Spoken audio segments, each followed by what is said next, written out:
রাখছি। কাজ তো সবাই জানেন, ওখানে প্রসেস জানেন, পায়ের আগুন লাগলে কিভাবে নিবে সেটাও জানেন, বোতলে তেল দেওয়া সেটাও জানেন, গ্যালনে তেল দেওয়া বন্ধ সেটা জানেন, এগুলো তো সবাই জানেন, তাই না? ওখানে কাজের প্রসেস সবাই জানেন।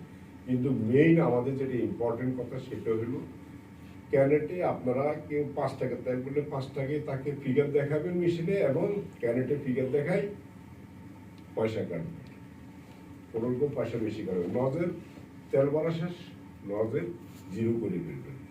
এই দুইটার কারণে কিন্তু এখন সফর হয়, ঠিক আছে? এটা হলো ইম্পর্টেন্ট কথা। বুঝতে পারছেন কি বলছি ভাই?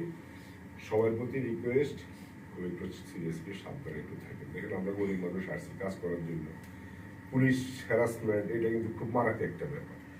এই জন্য সবাই একটু কেয়ারফুলি কাজ করেন, সবার প্রতি অনুরোধ। ঠিক আছে ভাই, ধন্যবাদ সবাইকে। देखिए बाद में कैरेक्टर में पैसा लगता है, राइट है ना? और सेकंड आप लोग